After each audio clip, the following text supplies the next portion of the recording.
Huawei was one of the first companies to launch a flexible, foldable smartphone in the Huawei Mate X. It was something of a pioneer in that regard, delivering a phone to market that wasn't like anything else we'd seen before. The phone featured a tablet-sized screen that folded around the hinge to shut, making it feel like a normal smartphone before being opened up to its full size. And it's a form factor that most other manufacturers have ignored. But now Huawei is back with this old formula in the Mate Xs2, but with some new refinements and improvements. I'm Cam Bunton from Pocket-lint, and I was lucky enough to head out to Milan to get an early hands-on with it this week. If you do like this video, please do leave a thumbs up, subscribe and tap the notification bell to make sure you don't miss any more. So what Huawei has done with the Mate Xs2 is attempted to solve the two biggest pain points of the previous generation, that's durability and size. So the flexible display is now made up of 4 composite layers stacked onto each other. It was done this way to make the screen more durable, but also to reduce the appearance of the crease that appeared very visibly on previous versions. Likewise, the phone body is made of titanium alloy, with a rear that's infused with fiberglass and a stainless steel capped hinge. The end result is a phone that's more capable of surviving drops and bangs than the previous models. Or at least, that's what Huawei claims. This combination of materials also makes it lighter than the previous Mate Xs, and when open is just 5.4mm thin at its thinnest point. From a basic form factor standpoint, it takes the main ideas from the Mate Xs. That means the grip is held in place with a catch on the inside of a grip that runs down one side of the phone. So you have to press the red button and it releases the screen for easy unfolding to its small tablet size.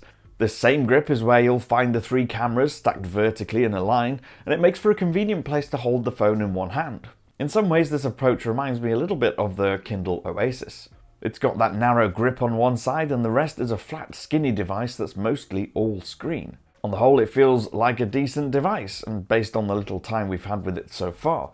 The hinge feels smooth and solid when moving and not at all loose, and it doesn't feel that awkward or heavy to hold when it's open. It does still feel a little chunky when folded and held in one hand, but it's not horrendous. You could comfortably get used to it, especially if you're used to bigger phones anyway. Now, there's no denying that the display is probably the star of the show with the Mate Xs2. When open, it forms a large 7.8-inch panel. It takes up nearly all of the space on the top surface, with skinny bezels all the way around and just one tiny little punch hole selfie camera in the corner. Then, when you fold it shut, it takes the form of a much more traditional 6.5-inch display, just like a normal smartphone. And it's a great panel too, by the looks of things. Of course, I've only really used it for a short while, but it seems very bright and sharp with good colours. And that shouldn't be a surprise really, with a resolution of 2200 by 2480 delivering 424 pixels per inch. That means fine detail should look really clear and sharp. And it's OLED based too and has support for over 1 billion colours.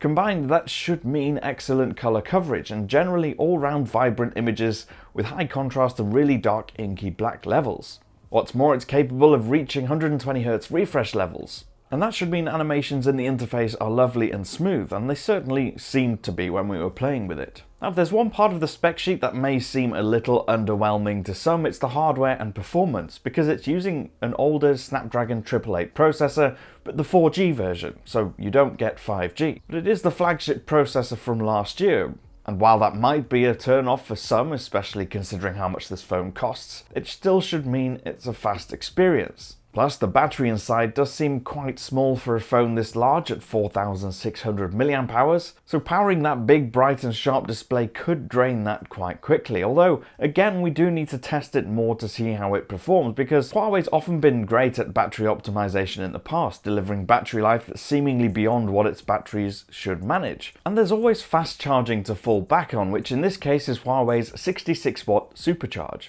Now, briefly mentioning cameras, and Huawei's long been a company that delivers fantastic camera results. Even with all the challenges it's faced in the wake of the trade ban fallout, it continues to deliver versatile and strong phone camera systems.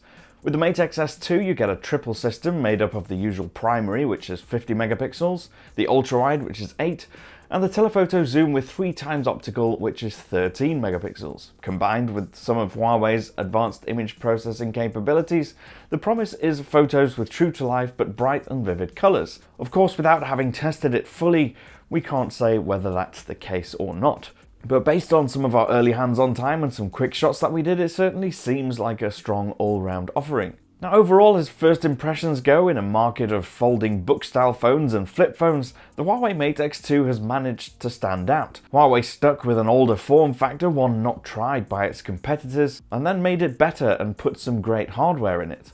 Of course, the lack of Google Play services is still an issue, but with Huawei's app gallery improving over the past few years, and other, although slightly clunky workarounds to getting apps on the phone, that isn't as much of a problem as it might have been a couple of years ago. What's more, with a big screen like this, you might find that the browser is capable of doing a lot of the stuff that you want to do with it anyway. The one thing you can't work around though is the price. In Europe, when it goes on sale in June, it's going to cost €1,999. We haven't had UK pricing yet or any details on whether or not it's going to launch here, but it's hardly the cheapest phone around and it's still in that very expensive phone category.